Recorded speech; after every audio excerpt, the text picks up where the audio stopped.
Bien, queridos hermanos, aquí estamos nuevamente con ustedes para presentar un tema con la ayuda del Señor, lo que se pueda desarrollar y que el Espíritu Santo nos permita conocer, ver lo que la palabra del Señor dice y que sea para gloria y honra de Dios. Vamos a leer en el libro de Génesis, en el capítulo 3, en el versículo 15. Y enemistad pondré entre ti y la mujer, y entre tu simiente y la simiente suya. Esta te herirá en la cabeza, y tú le herirás en el calcañar. En este versículo encontramos la promesa de un redentor para los hombres. Cuando esta promesa se dio a través de una profecía. Esto nos hace pensar algo muy importante. Antes de que se diera el plan de salvación al hombre, apareció primero la profecía. La profecía es la parte importante de la Escritura. Durante mucho tiempo la profecía reinó. La profecía todo circulaba alrededor de alguien. Pero ahorita vamos viendo cómo la misma Biblia nos va a explicar esto. Lo que Dios tuvo que utilizar fue a hombres que dice la Escritura, vamos a leerlo en el libro de 2 de Pedro, en el capítulo 1, dice que Dios utilizó hombres para que pudieran desarrollar este don. Dice el versículo 21, porque la profecía no fue en los tiempos pasados traída por voluntad humana, sino los santos hombres de Dios hablaron siendo inspirados del Espíritu Santo. Quiere decir que Dios utilizó hombres que iban a hablar hacia el futuro, hacia el presente y hacia el pasado. Hombres que empezaron a hablar no con sus ideas, no con sus conceptos, no con sus ideales, sino simplemente eran hombres fieles, hombres que fueron muy consagrados al Señor, que fueron santos, personas que se apartaron del mal, pero que permitieron que el Espíritu Santo los tomara para que ellos fueran simplemente un canal de comunicación del hombre con Dios y de Dios con el hombre. Así que Dios utilizó al Espíritu Santo. Era importante tomar a este tipo de hombres que iban a ser encargados de difundir la palabra del Señor. Estas personas Dios les llamó profetas. Dios tenía una finalidad a utilizar profetas. Veamos lo que dice Amós en el capítulo 3. Es un texto muy conocido que habla la razón por la cual Dios tuvo que utilizar profetas. Amós capítulo 3, versículo 7. Porque no hará nada el Señor Jehová sin que revele su secreto a sus siervos los profetas. Dios tuvo hombres consagrados que le llamó profetas.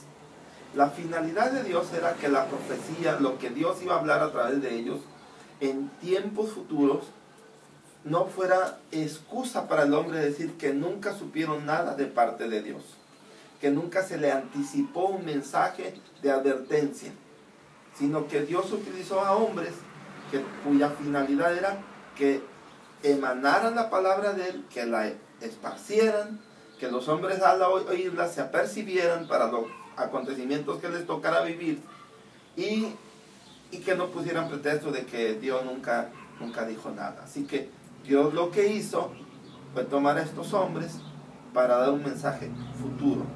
En algunas ocasiones fueron hacia el pasado esos mensajes y otras veces en el presente.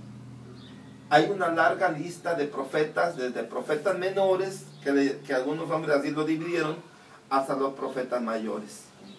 Profetas menores, pues son los pequeños libros que aparecen al final del Antiguo Testamento. Joel, ¿sí? Abdías. Pero aparecen grandes profetas como Moisés, como Jeremías, como Elías, ¿sí? O sea, son de los que están catalogados como grandes profetas.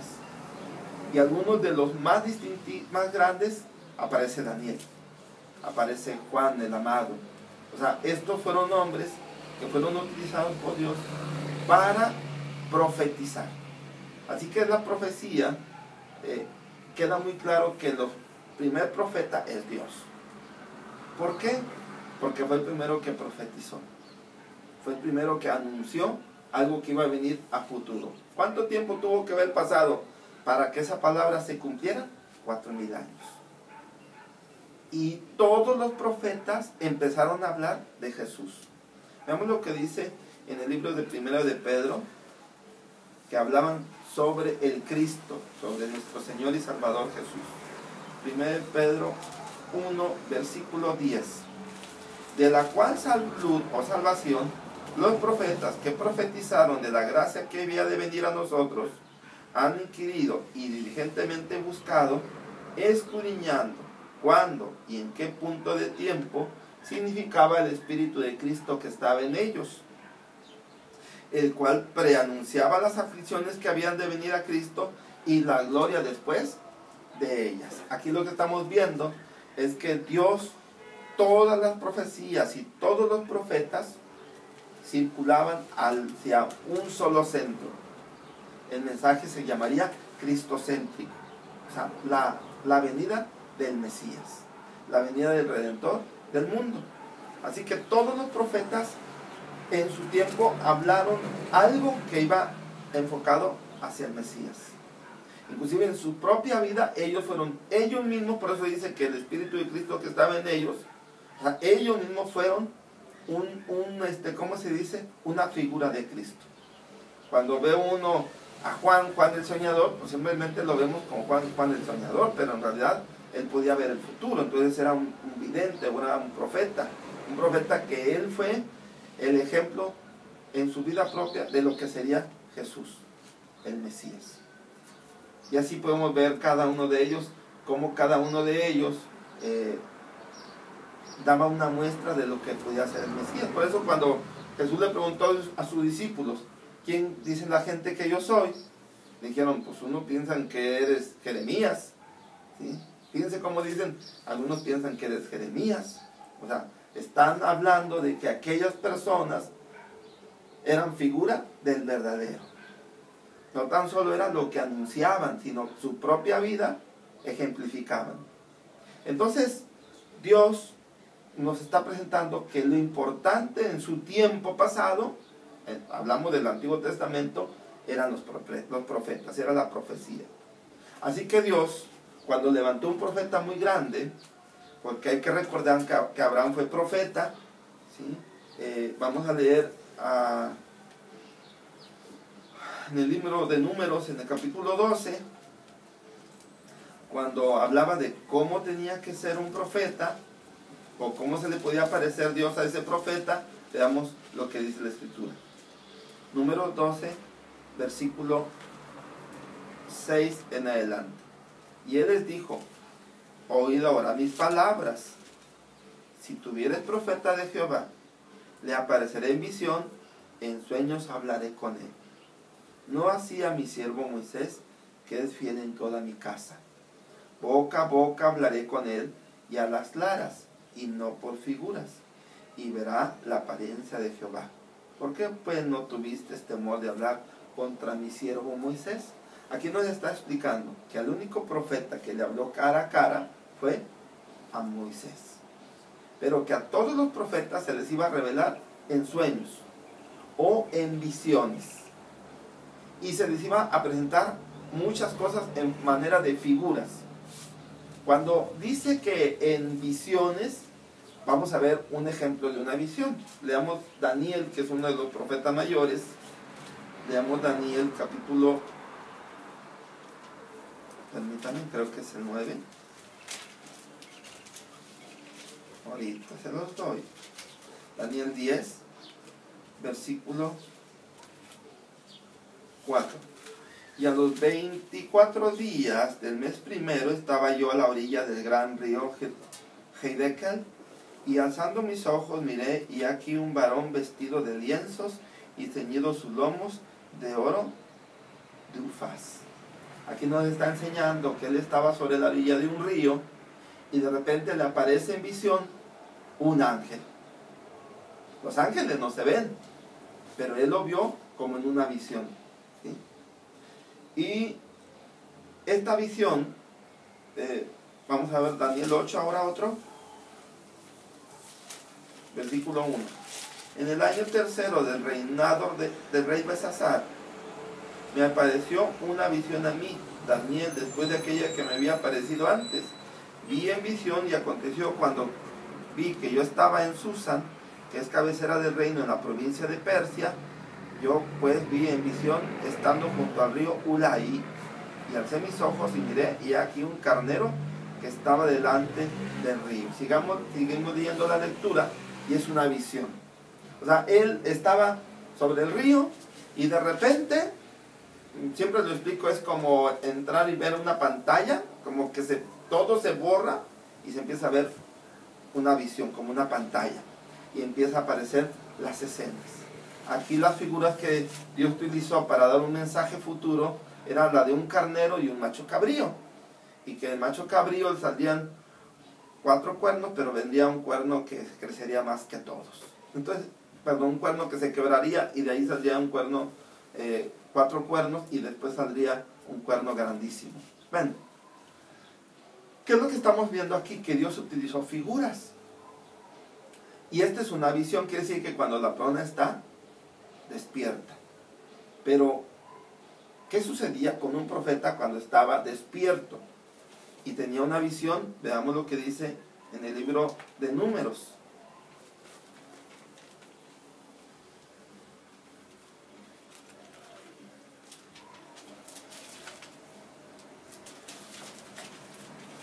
Ahorita les doy la cita.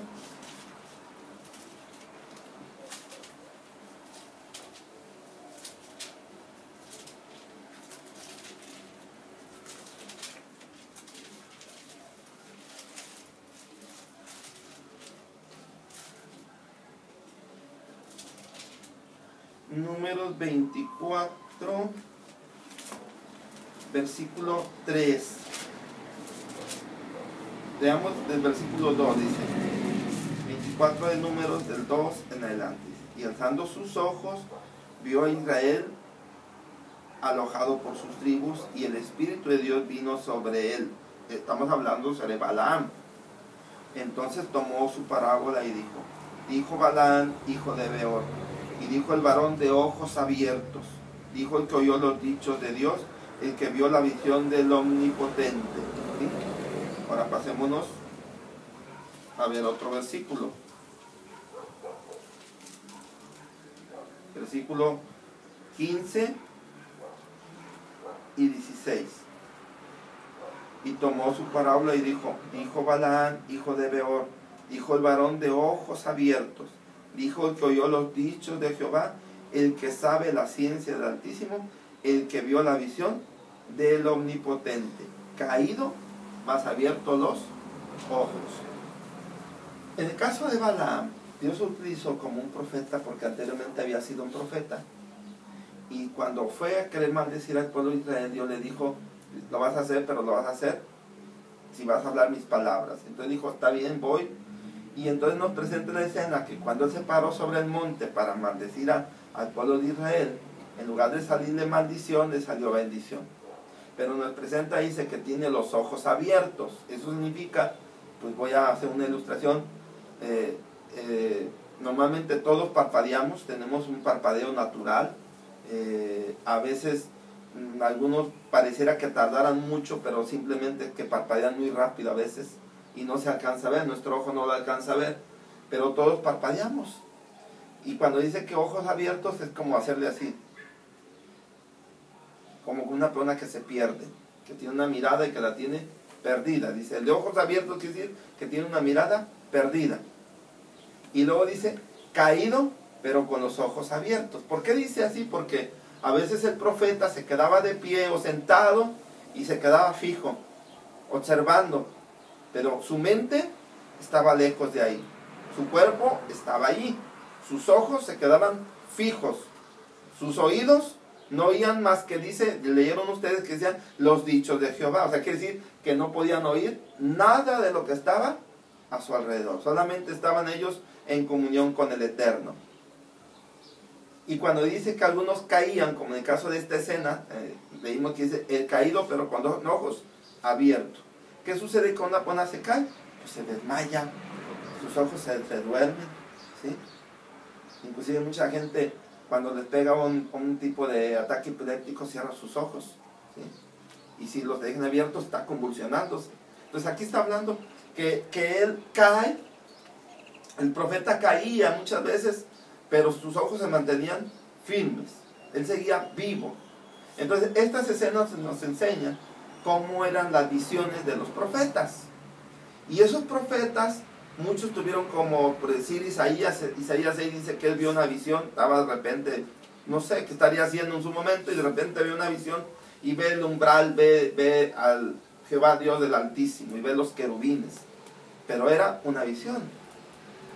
Entonces quiere decir que él tuvo que experimentar lo que todos los profetas experimentan, o sea, es quedarse fijamente, no se siente la respiración, pareciera ser que la persona no está en su momento más que su cuerpo, y todo su ser está concentrado en algo, que sí que está concentrado en la visión, en la comunión con el Eterno, y no oye nada más que lo que Dios le diga. Es todo lo que puede oír. Quiere decir que se priva de este mundo. Esos son visiones, pero dice que también en sueños les aparecería. Vamos a ver un ejemplo de un sueño. Daniel, capítulo 7, versículo 1. En el primer año de Belsasar, rey de Babilonia, vio Daniel un sueño y visiones de su cabeza en su cama, y luego escribió el sueño y notó la suma de los negocios. Habló Daniel y dijo: veía yo en mi visión de noche, y aquí que los 4 vientos del cielo combatían en la gran mar, y 4 bestias grandes, diferentes la una de la otra, subían de la mar. Aquí estamos viendo que es un sueño muy parecido a nuestros sueños. Nuestros sueños nos hacen ver cosas que no son reales. Por decir, estos animales van saliendo del agua como si vivieran en el agua. Salen, cuando nosotros sabemos que estos animales son de tierra, no son de agua. Salen y después ve que el viento lo puede contemplar, cosa que no se puede hacer en la vida real tampoco. Y luego encontramos que todo esto es una figura. La diferencia de los sueños de nosotros a los sueños de los profetas es que los sueños de los profetas podían durar tiempo y los podían escribir. A veces nuestros sueños solo duran minutos o duran horas y al rato no nos acordamos bien qué fue lo que soñamos. Y decimos, un sueño muy preocupante. Nomás me acuerdo de esto, pero lo demás ya no me acuerdo. Mas en cambio los sueños de los profetas podían durar meses, días u años. O sea, se quedaban fijos porque el que lo escribía era Dios. Entonces, ya vimos que los profetas se volvieron una parte importante para utilizarla a Dios para su pueblo. Fueron parte importante. Fueron los que esparcieron el mensaje, fueron los que sirvieron de puente de enlace entre Dios y los hombres, entre Dios e Israel. Entonces, fueron partes importantes. Cuando fueron pasando los años, la manifestación de los profetas también se fueron distanciando. Ya encontrar un profeta, cuando realmente se acumularon muchos profetas, fue en el periodo 100 años antes, hasta todavía poquito pasando el cautiverio de Israel. O sea, Jeremías hablaba de un cautiverio que iba a haber, Isaías hablaba de ese poder que iba a llegar.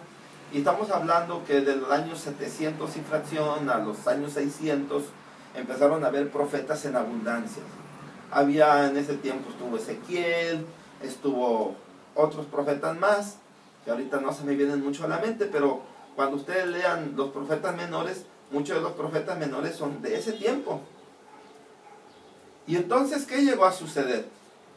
Que de repente los profetas empezaron a desaparecer. Ya la voz de Dios ya no se oía. Y podemos nombrar que el primer profeta es Dios. Y en el Nuevo Testamento y en el periodo que sigue, ya cuando Cristo llega, aparece un profeta. Este profeta fue muy importante, no tan solo por lo que nosotros podemos llegar a creer que fue el precursor que vino a anunciar o a preanunciar la venida del Mesías, sino veamos qué tan importante fue este profeta. Veamos lo que dice en el libro de San Lucas.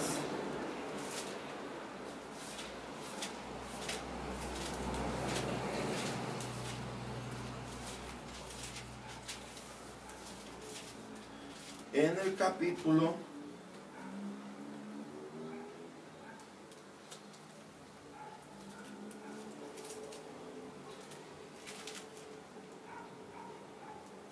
'a ver, me van a permitir que yo ya me confundí aquí. San Lucas capítulo 1, versículo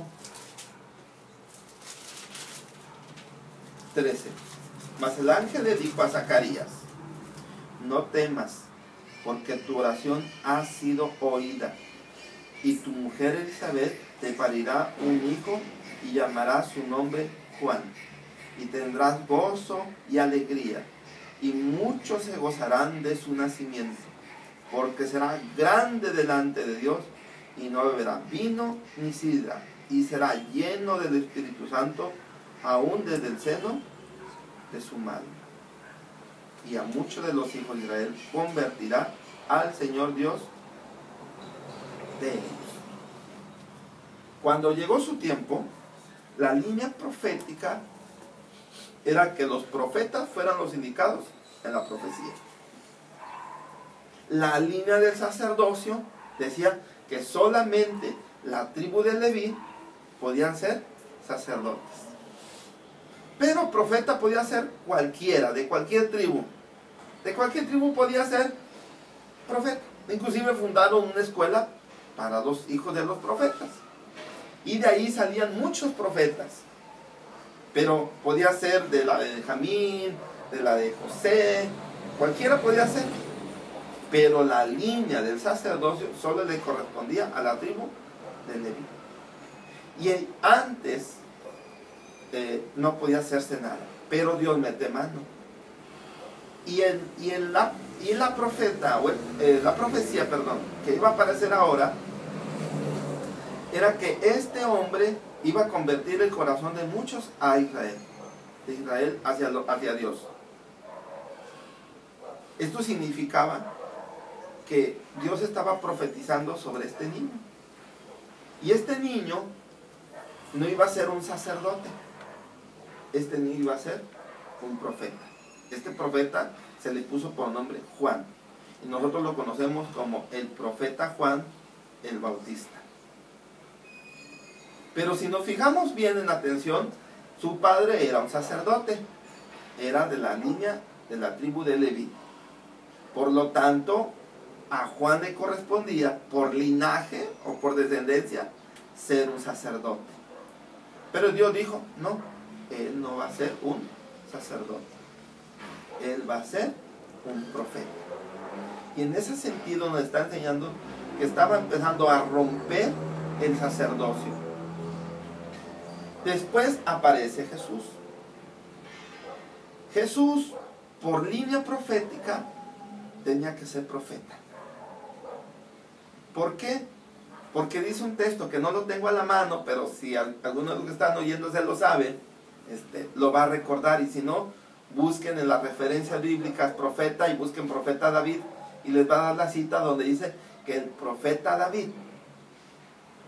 Y entonces Jesús era descendiente de David. Acuérdense que Bartimeo decía, Jesús, hijo de David, ten misericordia de mí, ¿sí? Entonces, por línea profética, a él le tocaba ser un profeta. Pero en lugar de ser un profeta, que sí lo fue en parte, él fue un sacerdote. Un sacerdote que dice en Hebreos 5, se pudiera compadecer de la gente, que fuera atento, misericordioso, bondadoso. Dice, porque tal pontífice así convenía, dice Hebreos 5. Entonces quiere decir que se rompió también la línea de los profetas. Por eso Jesús dijo que el último profeta sería Juan. O sea, la línea de los profetas que anunciaban la venida del Mesías llegaba hasta Juan. Y se rompía eso. ¿Por qué? Porque Juan dejó de ser un sacerdote para volverse un profeta. Y Jesús dejó de ser un profeta en la línea profética para ser un sacerdote. Y entonces se anuló. Por eso lean ustedes en el libro de Hebreos 7, solamente como una referencia rápida, lo que dice aquí. No lo vamos a ver porque lo que estamos viendo es sobre los profetas. Dice, pues mudado el sacerdocio, necesario es que también se haga mudanza de la ley. Porque aquel del cual esto se dice, de otra tribu es, de la cual nadie asistió al altar. Porque notorio es que el Señor nuestro nació de la tribu de Judá, sobre cuya tribu nada habló Moisés tocante al sacerdocio. Entonces dice que se mudó, fíjense, se mudó el sacerdocio. Siendo de la tribu de Judá, de donde venía David, se dice, se traspasó, se quitó y se le puso a ser un sacerdote. Es un sacerdote en la tierra y es un sacerdote en el cielo. Entonces, lo que estamos viendo aquí es que el último profeta que hablaba de Cristo se llamó Juan. Y veamos lo que dice en San Mateo 11. Jesús lo realza y veamos de qué manera. San Mateo 11, versículo 11. De cierto os digo que no se levantó entre los que nacen de mujeres otro mayor que Juan el Bautista, mas el que es más muy pequeño en el reino de los cielos, mayor es que él. Desde los días de Juan el Bautista hasta ahora, el reino de los cielos se hace fuerza y los valientes lo arrebatan. Porque todos los profetas y la ley, ¿hasta Juan? Profetizaron. Aquí se está refiriendo no a la ley de Dios, sino se está refiriendo a la ley ceremonial que profetizaba sobre la venida del Mesías. Porque la ley ceremonial hablaba de un cordero y Jesús era el cordero de Dios, ¿sí? La ley ceremonial hablaba de un pan y el pan, Jesús dijo, yo soy el pan que descendió del cielo. El santuario hablaba de una puerta y dijo, yo soy la puerta. El santuario lo habían dividido en tres partes, las puertas, el camino, la verdad y la vida, y Jesús dijo, yo soy el camino, la verdad y la vida. Por eso dice que todos hablaban sobre él, ¿sí? Hasta ahí llegaba. Y dice que hasta Juan, hasta ahí llegaba. Muchos cuando leen aquí dicen, viste, a partir de Juan ya no debe haber profetas. Pero está hablando Jesús de los que le preanunciaban a él, de los que decían que el Mesías iba a llegar. Por eso leímos 1 de Pedro 1, 10 y 11, que dice que ellos anunciaban la venida del Mesías o del Cristo, ¿sí? Entonces, estos nos están enseñando hasta aquí Jesús que todos los profetas, todos anunciaban a Jesús, y cuando ya Jesús llegó dijo, hasta aquí llegaron ellos. La ley ceremonial hasta aquí, por eso dice que hasta ahí profetizaron. ¿De quién profetizaban? Del verdadero Hijo de Dios. Ya el verdadero Hijo de Dios ya estaba. Entonces ya no iba a haber profetas, según para muchos ya no hay profetas. Pero veamos lo que la Biblia nos narra. Veamos el orden con que Dios permitió que la iglesia apostólica fuera ordenada. Hablamos de ordenación, estamos hablando de jerarquías. Veamos 1 Corintios, en el capítulo 12, en el versículo 28. Dice, y aún nos puso Dios en la iglesia, primeramente, apóstoles, luego profetas, los terceros, doctores, y así sigue la lista. En jerarquía, los primeros eran los apóstoles, porque estos anduvieron con Jesús y fueron los maestros de los demás. Después aparecieron los profetas. Quiere decir que la iglesia la apostólica fue dotado de profetas. Entonces sí existieron profetas después de Juan. Cuando dice que hasta Juan profetizaron, se está refiriendo que existieron profetas que anunciaron del Mesías hasta Juan, que fue el último profeta. Pero después vendrían otros, pero ya no serían profetas que anunciaran la venida del Mesías, sino que anunciarían otras cosas. ¿Cómo qué otras cosas? Veamos a ver, ¿cómo qué otras cosas? Leamos Hechos de los Apóstoles. Esta cita, perdón, porque lo tengo que buscar, pero es una de las citas que de repente se me pierde. Y ahorita lo vamos, primero Dios, a encontrar.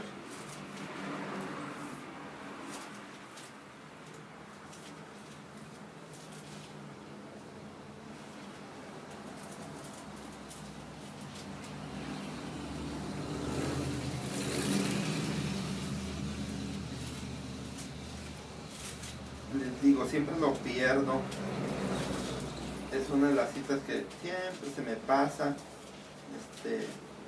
Dónde encontrarlo, pero ahorita primero el Señor nos lo da. Lo vamos a encontrar.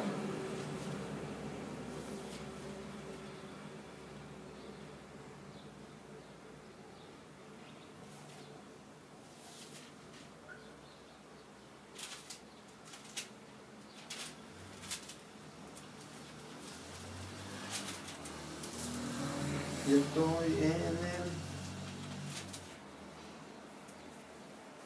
Y si no se los digo de memoria, perdón. Y más porque como estamos grabando, hermanos, discúlpenme, pero siempre este texto se me complica para encontrarlo, no sé por qué. Ya hubiera de ser uno de los textos que me sepa de memoria, pero siempre batallo para encontrarlo.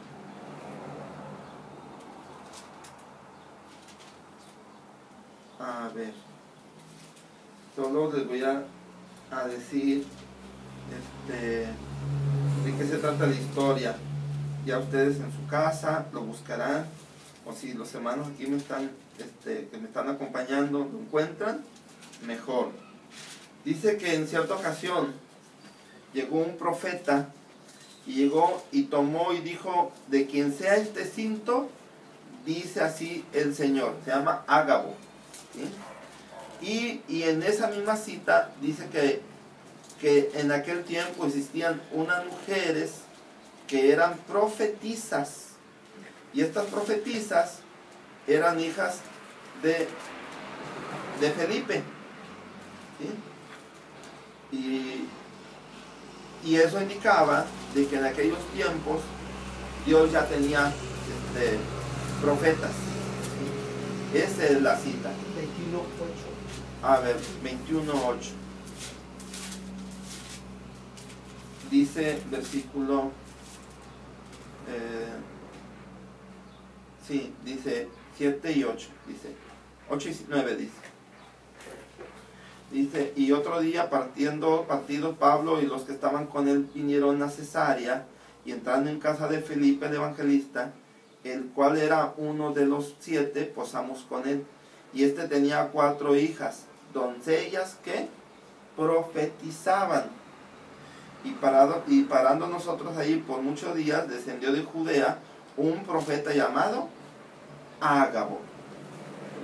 Y venido a nosotros, tomó el cinto de Pablo y atándose los pies y las manos dijo: esto dice el Espíritu Santo, así atarán los judíos en Jerusalén al varón cuyo es este cinto, y los entregarán en mano de los gentiles. Aquí estamos viendo cómo los profetas sí existieron después de la era de Jesús. Cuando ya Jesús muere y asciende al cielo y deja a los apóstoles, la iglesia fue dotada con profetas.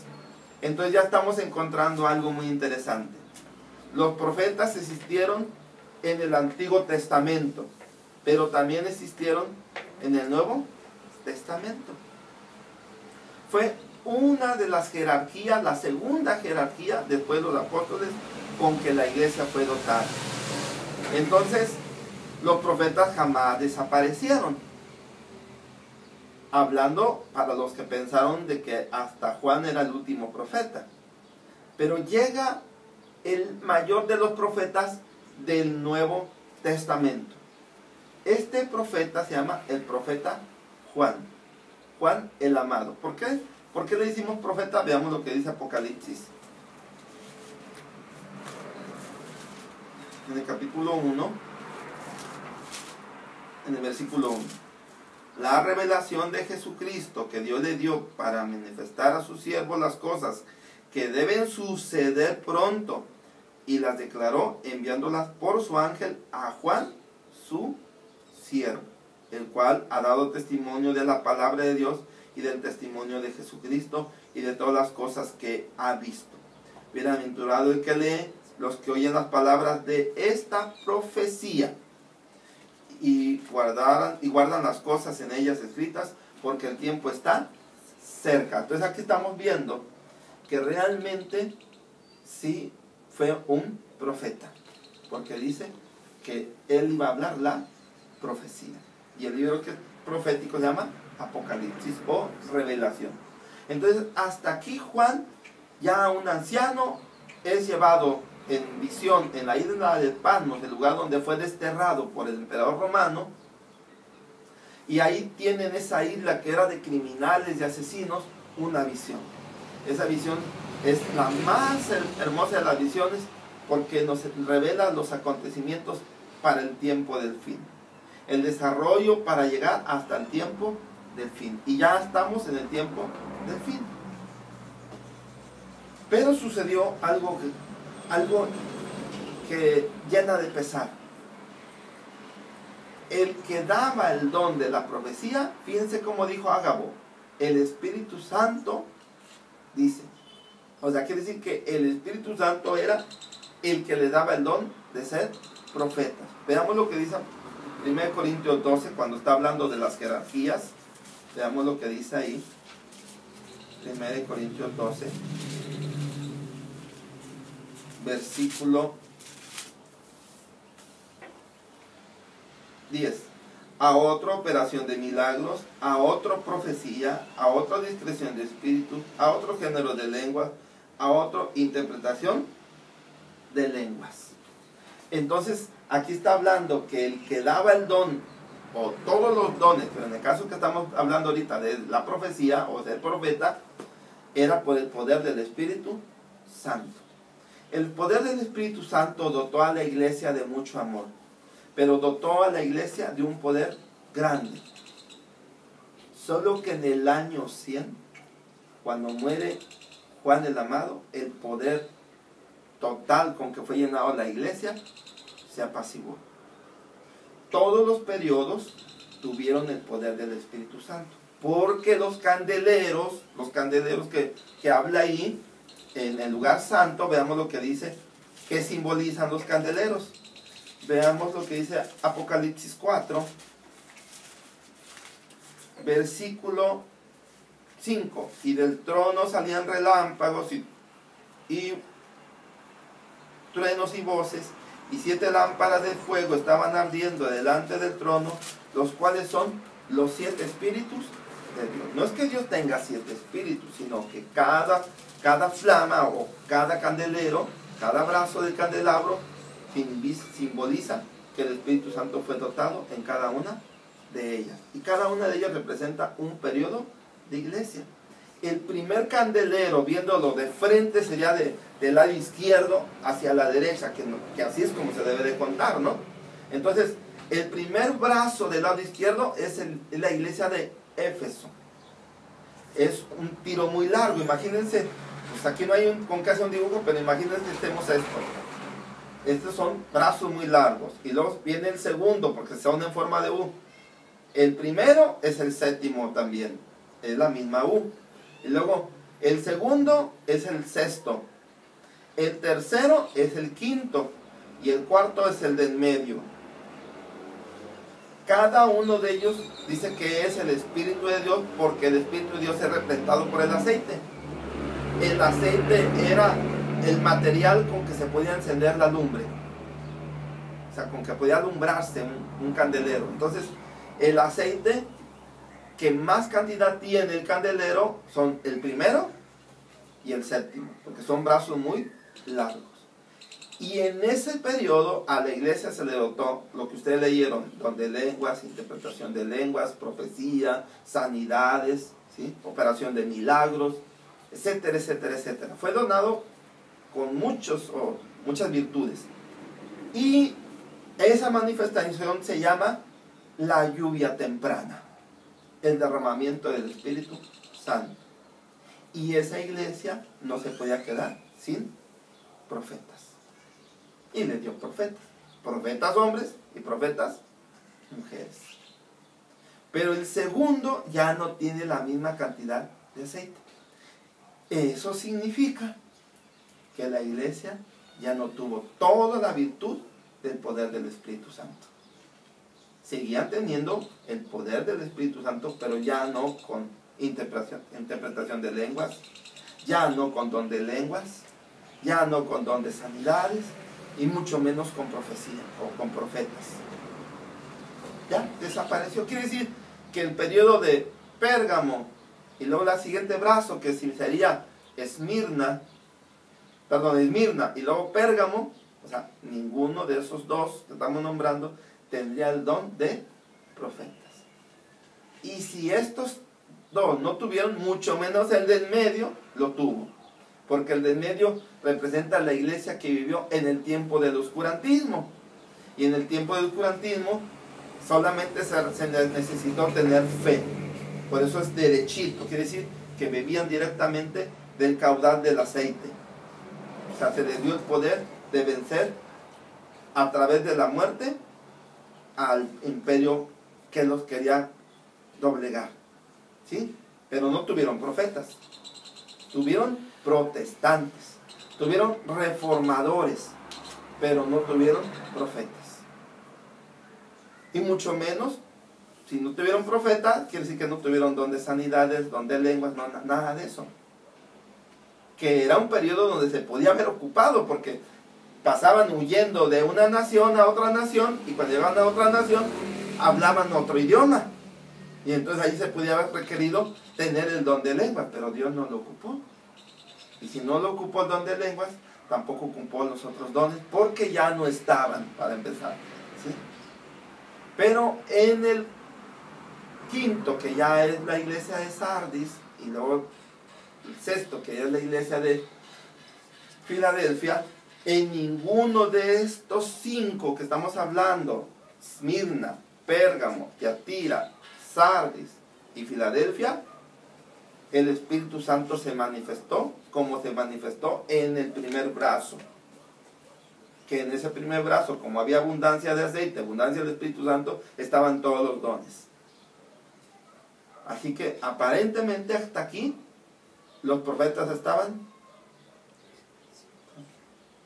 Las mismas iglesias que nacieron del catolicismo, metodistas, bautistas, presbiterianos, etc., ni uno de ellos tuvieron profetas. A lo menos en lo personal, que he investigado esto, yo no he encontrado ni un reporte de que tuvieron profetas. Pero Dios sí profetizó. Cuando hablo de que Jesús también sí profetizaba, pero su deber era ser sacerdote. ¿Qué profetizó para el tiempo del fin? Veamos qué profetizó. San Mateo 24, versículo 24. San Mateo 24, versículo 24.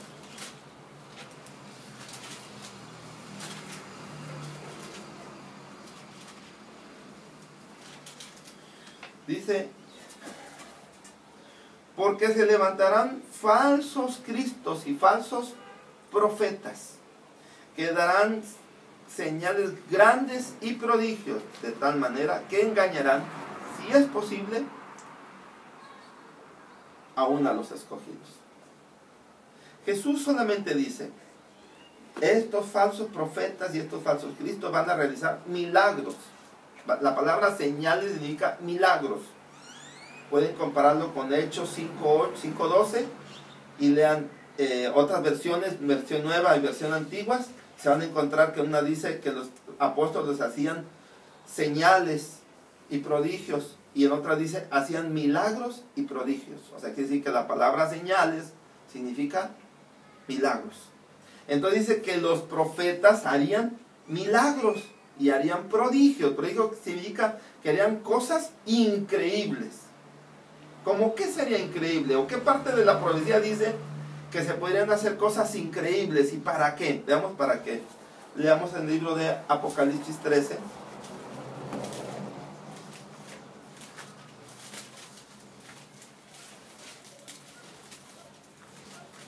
Versículo 12. Y ejerce todo el poder de la primera bestia en presencia de ella, y hace a la tierra y a los moradores de ella adorar la primera bestia, cuya llaga de muerte fue sanada o curada. Y hace grandes señales, de tal manera que aún hace descender fuego del cielo a la tierra delante de los hombres. Prodigios es hacer algo increíble. Entonces cuando dice que aún hace descender fuego del cielo, significa que hace cosas increíbles. O sea, no tan solo son señales o milagros, sino son cosas increíbles, son prodigios. Entonces aparecen los falsos profetas. Estamos hablando ya en los 1800 casi finales. Empiezan a aparecer, un poquito antes, empiezan a aparecer falsos profetas. Aparece un profeta llamado José Smith, que dice que se le apareció un ángel llamado Moroni y que le dijo que tenía que escribir algo y que iban a darles algo, una nueva luz. Y ese ángel, pues, con su nueva luz permitió la poligamia. Entonces, ¿qué mensaje de parte de Dios podría hacer eso? Pues ninguno. Así que lo que estamos viendo aquí es que se empezaron a levantar falsos profetas. Y por donde quiera las iglesias empezaron a manifestarse los falsos profetas. De unos años para acá, empieza a haber profetas por todos lados. Antes, en los 80s, estaba Billy Graham, que era un profeta y que sanaba y que llenaba vagones con cosas de paralíticos, sillas y todo eso. Después fueron apareciendo otros. Ahorita son un montón. Casi no hay religión o denominación que no tengan profetas. Y sobre todo que no tengan apóstoles. Y empiezan a aparecer apóstoles y empiezan a aparecer profetas. ¿Y por qué la Biblia dice falsos profetas? Porque hay una prueba de los profetas. Dice, a la ley y al testimonio. Si no hablan conforme a esto, es porque no les ha amanecido. Quiere decir que Jesús no está en su corazón. Amanecer significa la luz del sol. Y ya vimos nosotros que los profetas tenían la luz de Cristo en su vida. O sea, ellos eran ejemplos de Cristo y Cristo estaba en ellos. Y por eso podían anunciar y podían realizar milagros. Pero dice que si no es estos no están de acuerdo a lo escrito, entonces no sirven. Entonces, es de esa manera, es una parte para distinguir a los falsos profetas.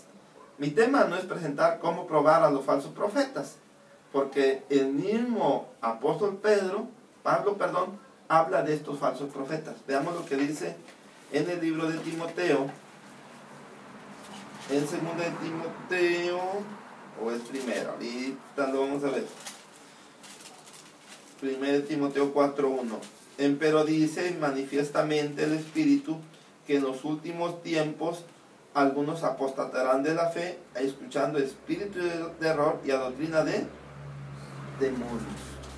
Así que ya en el último tiempo final aparecerían personas que hablarían en desacuerdo de Dios, ¿sí? Entonces estos profetas aparecerían pues detractando la palabra de Dios, aunque hablaran con la palabra de Dios. Entonces, vuelvo a repetir, no es el tema ver cómo se distingue de los profetas. Estamos viendo la razón de ser de los profetas. Cómo hubo una razón de ser en el Antiguo Testamento y cómo aparecieron los profetas para soportar a la iglesia, para fundamentarla, para tenerla firme. ¿Por qué era necesario que la iglesia evangélica tuviera, hablando de la primitiva, cuando quedaron los apóstoles, ¿por qué tenía que tener el sustento de los profetas? Veamos lo que dice Efesios 2:20.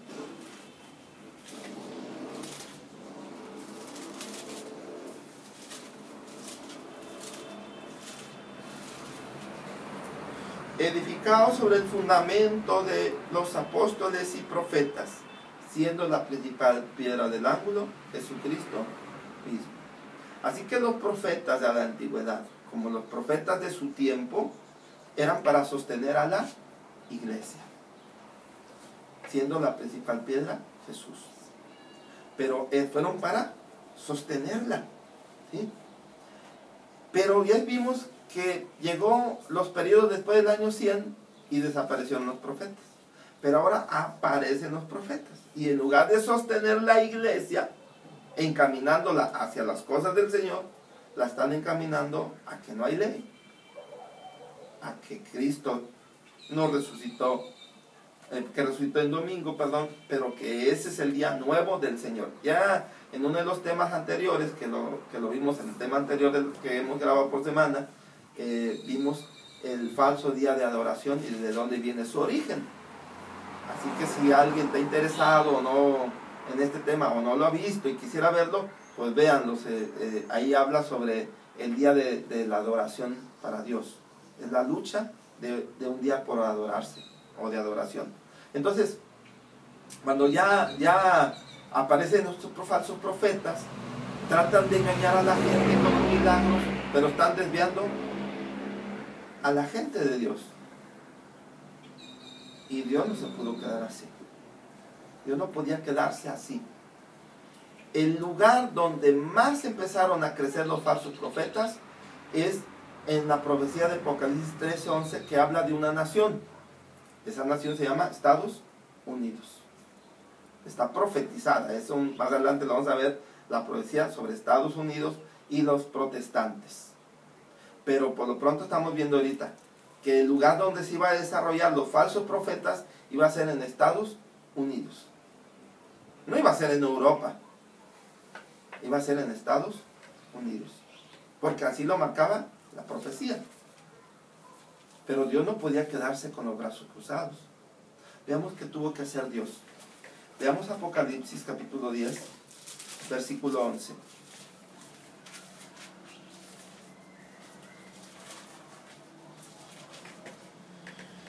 Y él me dice: necesario es que otra vez profetices a muchos pueblos, gentes, lenguas y reyes.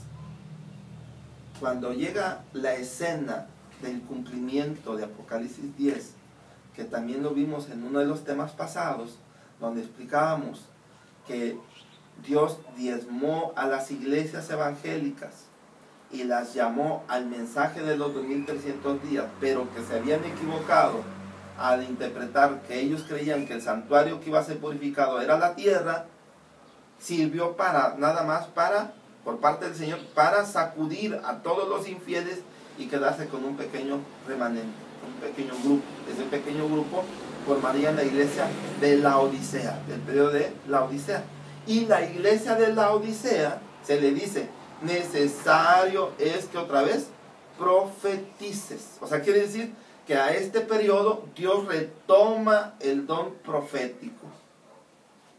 ¿Por qué decimos, bueno, necesario que profetices? Ah, pues si hablaban de profecía, sí hablaban de profecía, pero ahora necesitaban que ellos en su luz se habían equivocado, en su conocimiento se habían equivocado. Ahora necesitaban alguien que los pudiera guiar, alguien que los pudiera conducir. Y entonces dice: necesario que profetices, le dice a la iglesia. Quiere decir que la iglesia iba a ser dotado del don de la profecía. La profecía ya estaba escrita, el libro de Daniel, el libro de Apocalipsis. Y entonces, ¿por qué le dice necesario es que profetices? Entonces necesitaba que alguien lo orientara. Veamos lo que dice Proverbios 29:18.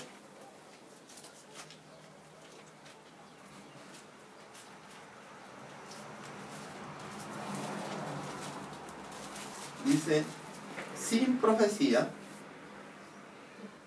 el pueblo será disipado. Más el que guarda la ley, bienaventurado él. En alguna Biblia dice, sin profecía el pueblo será desenfrenado. Otra dice, será desbocado. La iglesia tenía la profecía de Apocalipsis y Daniel y se perdió. Hablando en el sentido de la comprensión de la profecía, se extravió. Y entonces, ¿qué se necesitaba? Alguien que tuviera como esencia el don profético.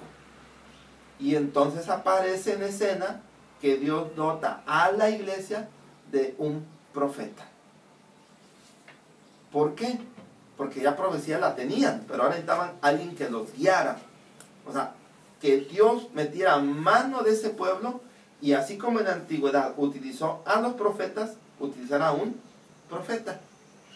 ¿Por qué un profeta?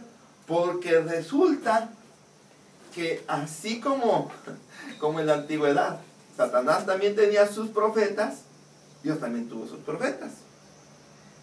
En Jeremías decían que los profetas malos decían, soñé, dice la Biblia, y decía, viendo la palabra del Señor, Jeremías dice, han soñado, dicen que yo les hablé y no les he hablado. Dicen que los mandé y no los he mandado. ¿Sí? Entonces los falsos profetas siempre lucharon contra los profetas de Dios. Ahora ya en escena, esos falsos profetas también durante mucho tiempo habían estado ocultos. Pero en el periodo de la Odisea aparecen, salen a la luz. Así que si Satanás sacó sus profetas, Dios también saca su profeta. Si lo agarramos de una manera figurada, podemos entenderlo con la liberación del pueblo de Israel. Nosotros estamos ya viviendo en Egipto. Dice en Apocalipsis 11 que la tierra en la cual vivimos es Egipto y Sodoma, dice, donde crucificaron a Jesús, así dice el versículo. Entonces, estamos en este Egipto y el pueblo de Dios está en el final de su liberación ya. Y entonces mandó un mensaje para ser liberado. En aquel tiempo se mandó a Moisés como profeta para que guiara al pueblo. Ahora Dios mandó también un profeta. En aquel tiempo el profeta se tuvo que enfrentar contra esos falsos profetas o esos que aventaron las varas y que también se convertían en serpientes. Ahora la palabra del Señor nos enseña que la iglesia fue dotada del don profético. ¿Dónde dice eso? Veamos Apocalipsis capítulo 12 versículo 17.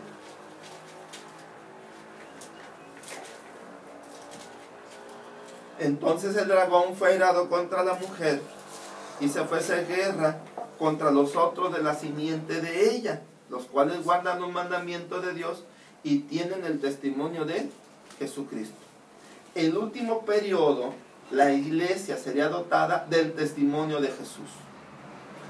¿Qué era el testimonio de Jesús? Dice Apocalipsis capítulo 19 en el versículo 10. Y yo me eché sobre sus pies para adorarle, y él me dijo, mira que no lo hagas, que yo soy siervo contigo y con tus hermanos, que tienen el testimonio de Jesús.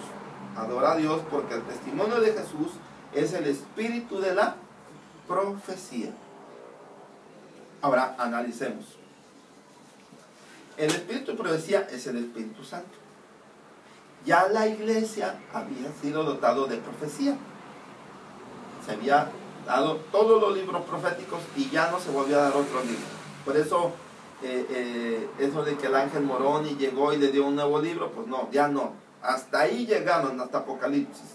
Pero ahora no llegaba la comprensión del libro de Apocalipsis, se habían equivocado. Y el espíritu de la profecía es que Dios siempre ha utilizado a hombres. ¿Sí? Ese es el espíritu. O sea, Dios no puede mandar un ángel porque el hombre no puede resistir a un ángel. Jesús no puede bajar físicamente porque Él está haciendo una labor especial en el santuario. Así que el espíritu de profecía significa que Dios tuvo que utilizar a un ser humano para que fuera el canal donde Él hablara.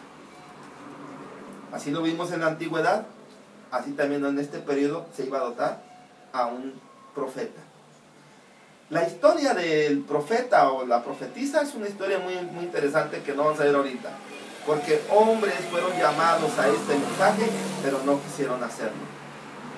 Tuvieron temor, creyeron que el mundo, como en aquel tiempo no había profetas así, pues dijeron, no, me van a acusar de que estoy mal de la cabeza y que es mucha presunción y que es esto y que el otro y que yo estoy mal. Y mejor se hicieron a un lado. Pero Dios tomó una profetisa. Ya vimos que en Hechos los apóstoles hablan de que hubo profetisas. En el libro de Jueces habla de una profetisa llamada Débora. O sea, Dios siempre utilizó también mujeres. Ana, la hermana de Moisés, también fue profetisa. Entonces aparece una mujer tomando la carga de dirigir a la iglesia. No de que ella fuera presidente de toda la iglesia, sino como consejera de la iglesia. Tuvo visiones, tuvo manifestaciones, la misma prueba de Balaam, ella también lo vivió. Así caía, así dejaba firme, le pusieron pruebas de espejos, pruebas de velas y un montón de pruebas que quedan registradas en los anales de la historia, donde avalan los científicos de su tiempo que era una profeta. Los hombres de la actualidad han comprobado que todas las cosas que ella habló en economía, que habló en salud, ya sea en higiene, en cuestiones de bacterias, en cuestiones de virus, etcétera, etcétera, todo se cumplió.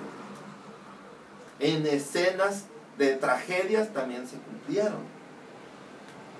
Y podemos nombrar en cosas que eran increíbles de su tiempo, como cuando ella dijo que las plantas levantaban hacia el cielo recibiendo la energía eléctrica. Pues en su tiempo decían que eso era una locura. Hoy se sabe que es realidad. Entonces, podemos hablar y espaciarnos un poco más en esto, pero lo que queremos quedar en claro es que Dios dotó a la iglesia del don de tener profeta. ¿Sí?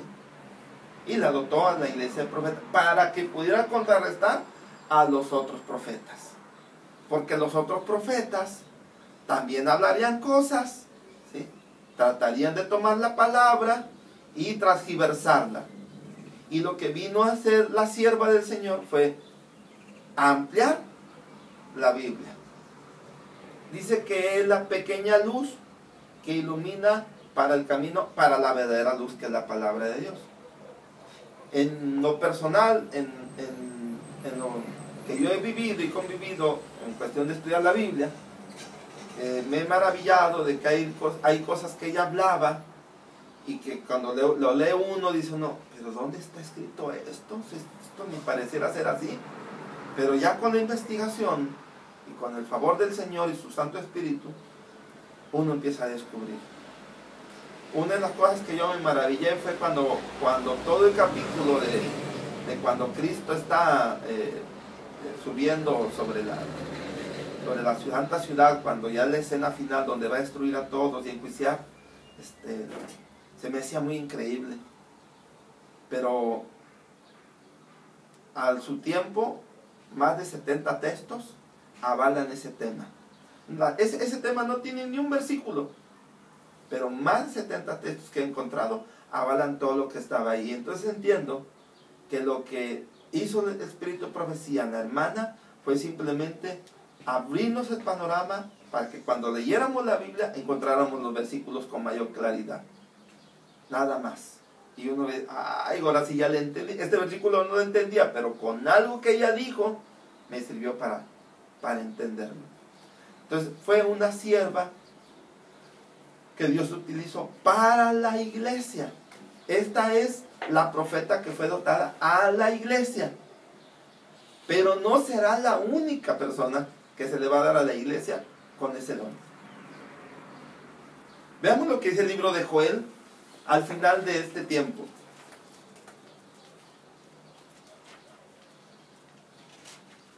Oseas, Joel, capítulo 2, versículo 28. Y será que después de estos días derramaré mi espíritu sobre toda carne, y profetizarán vuestros hijos y vuestras hijas. ¿Ya lo vieron ustedes? O sea, cuando venga el derramamiento del Espíritu Santo, ese don será restaurado en su totalidad en la iglesia. Al iniciar el periodo de la Odisea, es el brazo largo. Vuelvo a hacer la ilustración. Estos son los dos brazos largos de los candeleros. El primero fue Éfeso. El último es la Odisea. ¿Cómo empieza? Empieza primero con un solo profeta llamado Juan. Va desarrollándose, se va desarrollando hasta cuando ya el brazo está bien lleno, donde quiera había profetas en la iglesia. ¿Sí? Ahora vayamos a la Odisea. La Odisea empieza también igual que de este lado, con un profeta. Y conforme se va desarrollando, va a un momento que llega la lluvia tardía, como acá llovió la lluvia temprana y abundó profetas. Aquí va a llegar la lluvia tardía y van a empezar a abundar profetas otra vez. Porque así lo dice. En aquellos días derramaré mi espíritu, y vuestros hijos y vuestras hijas profetizarán. Entonces estamos viendo aquí que Dios va a restaurar el don profético otra vez en su iglesia, al final del tiempo. Ahorita solo nos queda, para los que sabemos de este don profético, estudiar los libros que Dios permitió que se escribieran para que podamos entender partes o fracciones de la Biblia que son difíciles para nuestra mente entenderla, y que la verdad no lo necesitaríamos si dedicáramos más tiempo a la oración, más tiempo a la consagración, más tiempo a humillarse ante el Señor pidiéndole la sabiduría. Entonces sería más fácil entender la Biblia, y después si leyéramos un testimonio y diríamos, ah, eso ya lo sabía yo porque yo ya lo había leído, ¿sí? Pero por la pereza, dice la hermana, esa luz pequeña nos va a guiar a la luz mayor. Pero Dios va a hacer que sus hijos estudien. Y cuando ya derrame el Espíritu Santo, Dios va a restaurar a su iglesia otra vez con el don de la profecía. ¿Cómo? Ahora, los falsos profetas, que van a ser muchos, no se van a enfrentar contra un solo profeta. Se van a enfrentar contra muchos hijos de Dios que son verdaderos profetas. Y van a hablar la verdad, ¿sí?, clara y concisa. Entonces lo que estamos viendo aquí es que Dios va a restaurar este don. Y cuando habla que profetizarán, también explica de que ellos van a saber completamente la profecía. O sea, van a poder decir bien las cosas a la gente. ¿Por qué? Porque uno de los mensajes que dice Apocalipsis 18 sobre el ángel que va a iluminar toda la tierra es que van a decir, ha caído Babilonia, y van a explicar por qué cayó Babilonia y quiénes son Babilonia. O sea, lo tienen que explicar, y eso los hace profetas. Entonces Dios va a levantar a su pueblo, va a levantar la profecía y la va a poner en la cúspide otra vez. Cuando todo esto acabe, el falso profeta, o sea, todos aquellos que se guiaron bajo ese espíritu del falso profeta, veamos qué les va a pasar cuando llegue el tiempo del fin. Veamos lo que dice Apocalipsis, capítulo 19, versículo 20. Y la bestia fue presa, y con ella el falso profeta, que había hecho las señales delante de ella, con las cuales había engañado a los que tomaron la señal de la bestia y habían adorado su imagen. Estos dos fueron lanzados vivos dentro de un lago de fuego ardiendo en azufre.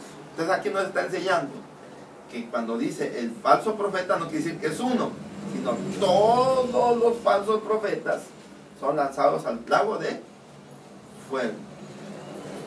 Ahí fueron echados. Ahí está. ¿Cómo?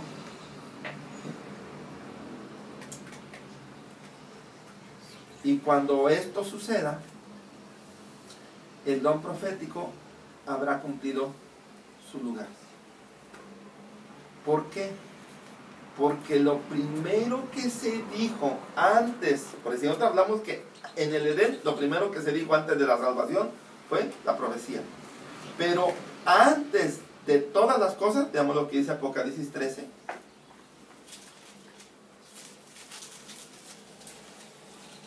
Versículo 8. Y todos los que moran en la tierra le adoraron, cuyos nombres no están escritos en el libro de la vida del Cordero, el cual fue muerto desde el principio del mundo. Quiere decir que ya se había profetizado también en el cielo. En el tercer cielo se había dado la profecía de que el Cordero de Dios vendría a morir y que iba a rescatar a todos los que creían en él. Así que la profecía no viene tan solo de la tierra, viene desde ¿dónde? Desde el cielo, desde el primer profeta. Entonces, el primer profeta no es humano, es divino. Me acuerdo mucho de la cita de Colosenses que dice, para que Cristo sea el primado en todos, el primero en todo. Entonces, lo que estamos viendo aquí es que el don profético no viene desde el Edén, viene desde más atrás. Y el don profético va a terminar para toda la eternidad existiendo. ¿Por qué? Porque Dios nunca se va a cansar. Y Dios siempre va a estar hablando. Vean cómo dice el versículo. Con este término. Isaías 66.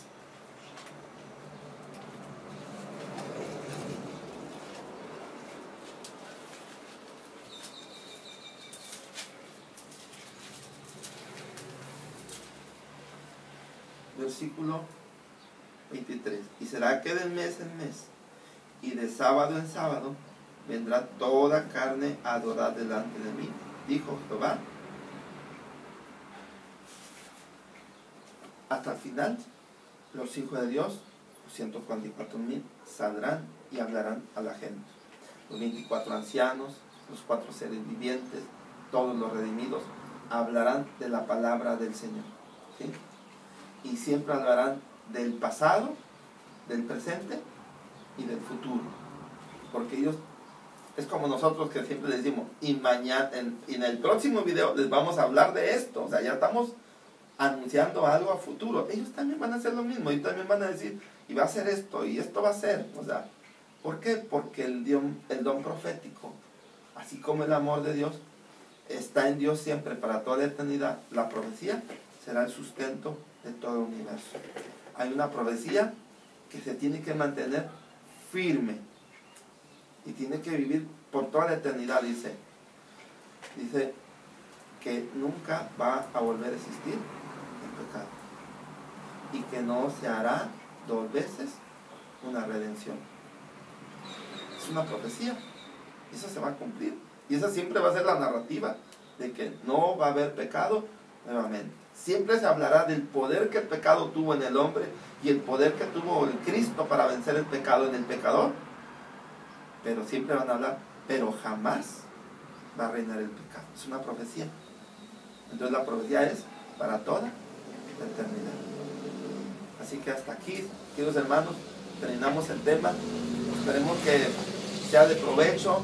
Si algunas cosas yo de repente me trabo, se me pasan algunas cosas, pues que disculpen, pero Dios que nos ayude a cada uno de nosotros.